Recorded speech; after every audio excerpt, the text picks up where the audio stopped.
Woo, you guys, what's going on? Hey, welcome back. This is Brian again with Standing Strong for Marriages. It's a YouTube channel basically dedicated to helping folks think through what to do given a divorce or marriage separation event. Jesus. Philippians 4:19, and my God will liberally supply your every need according to his riches in Christ Jesus. This is good. Let's make sure we're aware of the word need. It's not every car that we desire or the timing of everything, but that he's going to come through in the right time and just as we need it. Don't forget that story about Lazarus. A lot of people thought that he was late, but all right, next one. 1 Corinthians 10:13 says, no temptation or test that comes your way is beyond the course of what others have had to face. All you need to do is remember that God will never let you down. He'll never let you be pushed beyond your limit. He'll always be there to help you come through it. I think that's an awesome thing. Because it may feel like just the whole world has come to nothing. I know it can feel that way with a divorce or separation. Everything really has come undone a lot, especially if you found out something about your spouse that was a big secret you just didn't know, and so you're now questioning everything that you kind of believed before and maybe tried to build your life upon for a long time. But I'm telling you that this trial, it can definitely get you to a place in your life where you will be so much stronger, able to deal with things that you wouldn't have been able to deal with before. And so I know that's not a great thing to hear in the middle, but what is really encouraging, and I promise, if try to keep track of these things, the strength that you gain along the way, the ways that you become stronger, and you can look back and say, you know what, I am stronger. I'm more confident. This trial has really pushed me hard, but now I'm in a different place, even stronger than I was when my spouse and I were together. Okay, you'll be blessed in the city and blessed in the country. I talked about this before, but I guess I'm going to read it again. Also, the Lord will command the blessing upon you in your barns, in all that you put your hand to. He will bless you in the land which the Lord your God gives you. I love Psalm 1 too. It talks about God blessing the work of our hands. Joel 25:25, I said this last time, I will repay you for the years the locusts have eaten. And I just love that one, so I thought I'd come back to it. Now, we're getting to some new stuff. Matthew 17:20. Okay, this says, and Jesus, he said to them, because of the littleness of your faith, for truly I say to you, if you have the faith the size of a mustard seed, you will say to this mountain, move from here to there, and it will move, and nothing will be impossible for you. That verse has continued to challenge me because I think one of the things about praying for your spouse, if you're in the middle of a divorce or a separation, you feel like that's what either you want to do or what God will have you to do in your situation. It's so hard because you pray until you don't really know what else to say, and yet nothing seems to happen. And so the thing is, it doesn't happen overnight. I really come to believe that it's a long process. I don't know if anyone's like a distance runner or into endurance sports or something, but it's like if you are, maybe that's really helpful. For the rest of us, we're going to have to figure it out. But the thing is, God does hear us, and I think we have to believe that we are moving mountains in our own lives as we surrender to God and say, God, please help me in these areas, as we intercede for our spouse or our kids and say, God, I know some of the things that they face in life, some of the things that they struggle with, and I'm going to bring those before you. But God, you're their Heavenly Father, and you know all of their stuff. You know all the areas that you struggle with, and I thank you for interceding for them on a daily basis. That's what God says. And you can just say to God, thank you that I can come before you with my concerns and my cares for my spouse or my ex or whatever, seeking restoration and still wanting to walk in love in those ways just as you would as if you were together, living under the same roof. That you'd still want to just, that you still have that same heart, you still have that same love, and even though the situation might not allow it fully, in part you can still really walk out some of those great things, some of the cool aspects of being a spouse, loving, praying, hoping to see great things come forth in your spouse's life, and just taking those before God and saying, God, these mountains that we have, these struggles, our current situation, people in our lives that may be really against our marriage, or if it's a spiritual sense, anyway, that the enemy is coming against us because we belong to you, then God, just please help us in these areas. And I think he will, and he'll honor that. And it only takes a mustard seed, a very small amount of faith, and all of us have that. Some of us might have even more than that, but I think God gives us, the basic stuff to start with, and that can grow, and we can really do great things with faith, because that's what that says. I mean, look, I didn't come up with this. I would have never come up with this, but that we can move mountains.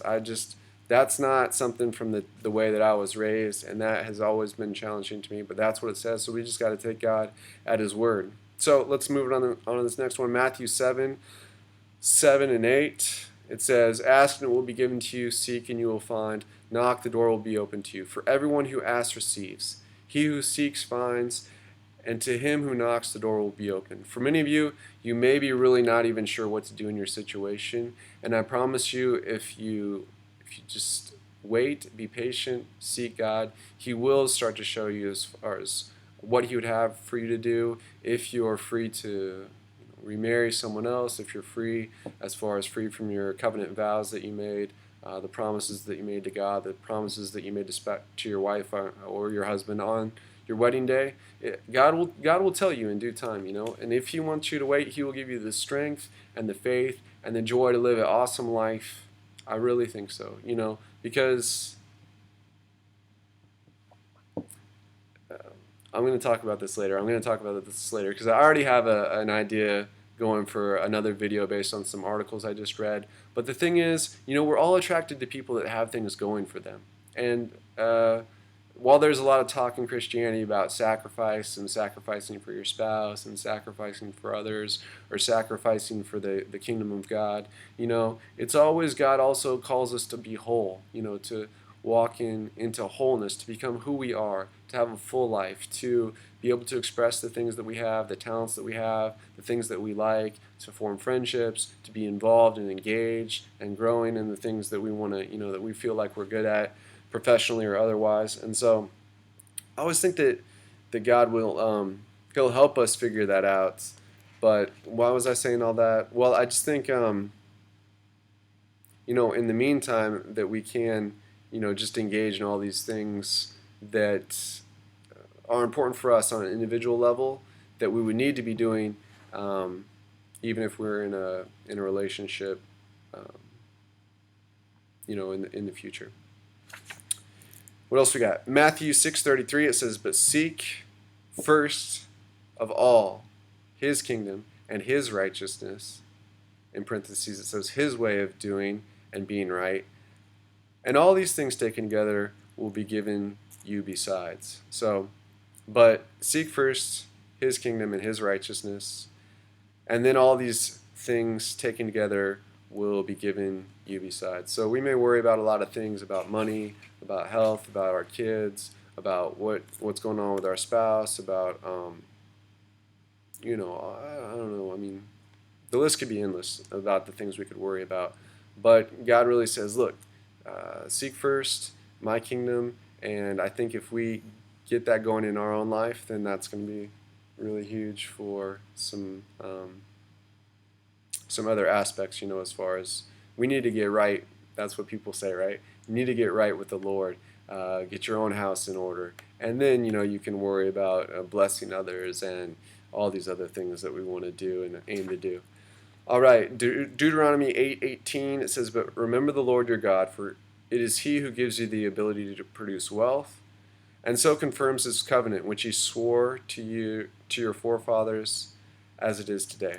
I'm going to read that again. Deuteronomy 8:18, it says, but remember the Lord your God, for it is he who gives you the ability to produce wealth, and so confirms his covenant, which he swore to your forefathers, as it is today. Yeah, that's good. I think it's really cool. I'm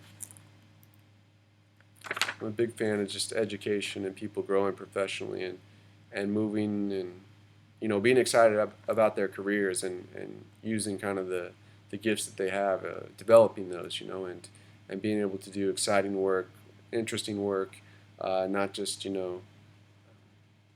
I think we've all had like kind of the jobs that we hate or the jobs that don't treat us very well or don't reward us very well, don't pay us very well, they're not very engaging. And so, a lot of that growing and stuff has to do with getting out of those jobs and getting to places, jobs, careers, places in life that do help us create that wealth and the things that, uh, God says He gives us the ability to do. All right, Psalm 64, 1-3, it says, God is a safe place to hide. He's ready to help us when we need Him. We stand fearless at the cliff's edge of doom, courageous in the sea storm and the earthquake, before the rush and roar of oceans, the tremors that shift mountains. Jacob wrestling God fights for us. God of angel armies protects us.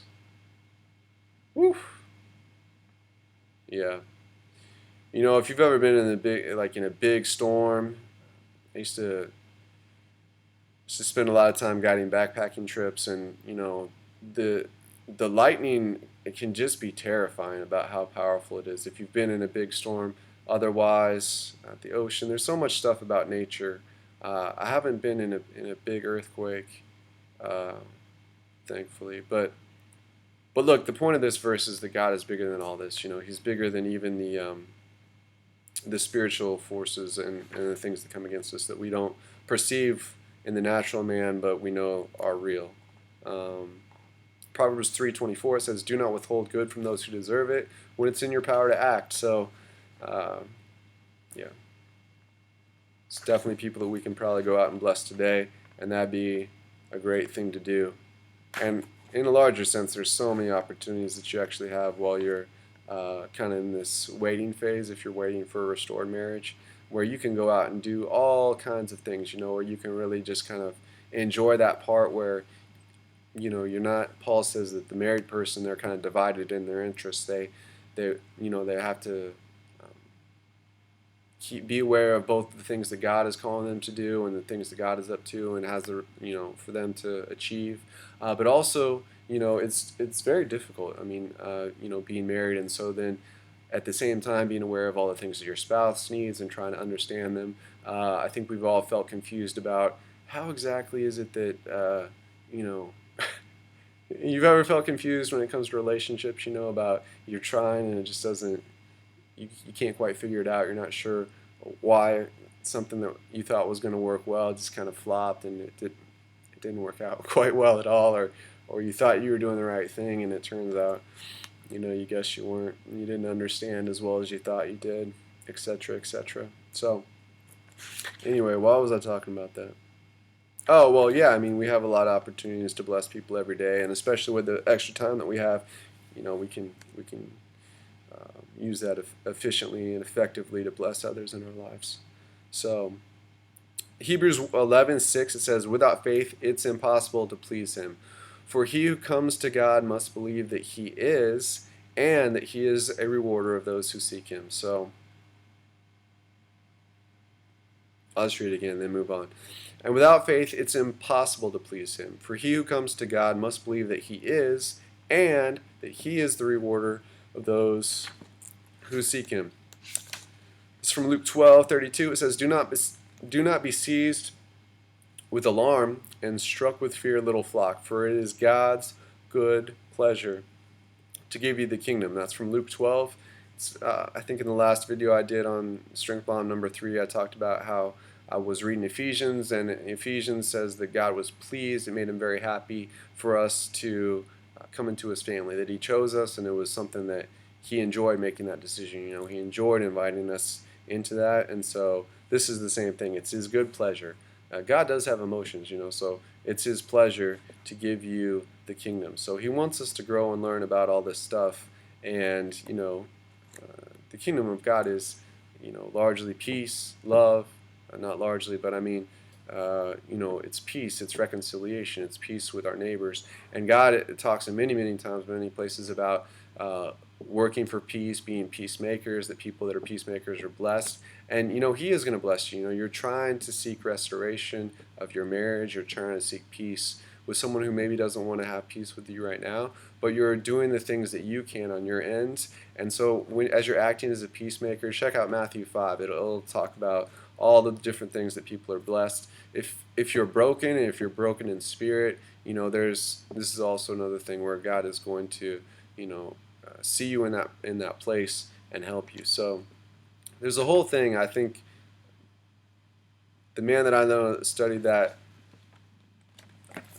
Matthew Matthew chapter 5 the most, he said that it was very cyclical, and that was his outcome after a lot of study, was that it goes in cycles. You start, you're brokenhearted, and you move through these progressions where you get stronger, and you're making peace, and you're doing these other things. You're seeing God, and then it all leads to like another kind of cycle of self-sacrifice. You get more exposure to some of the things and the truths of the world, the brokenness of our humanity, and it really just it breaks you in your heart, it breaks you in your spirit, and you say, man, God, you have to help in these situations. We can't live like this. We weren't meant to live like this. We were meant for something so much better. And God says, you're right, my son, my daughter.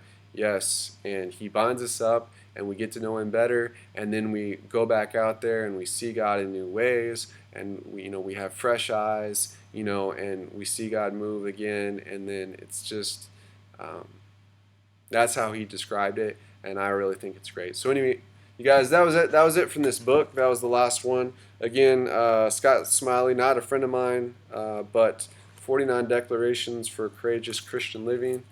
Looks like this. You can find it if you like. He'll also apparently do some speaking engagements, workshops, and whatnot.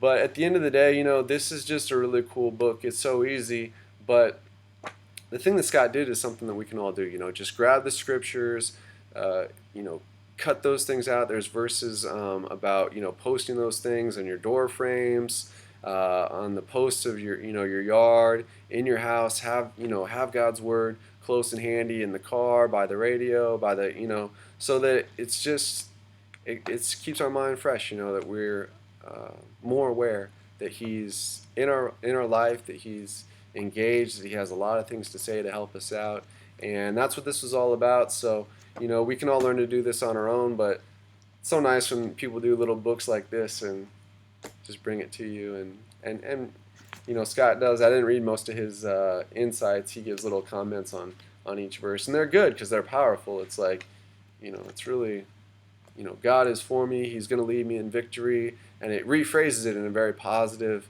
powerful way where you kind of claim those truths, make them personal, and say, you know what, God is going to take the years of the locust ate in my life, and He's going to repay me. He's going to give me a double blessing for the things that I lost, that I am His son, that He is going to show me the kingdom, that's His pleasure, and on and on. He's going to lead me in paths of righteousness for His name's sake. He's going to lead me beside cool waters. He's going to find me pleasant pastures. He's going to do all these things. He's just going to grow us, teach us, lead us into wholeness. He's going to call us saints.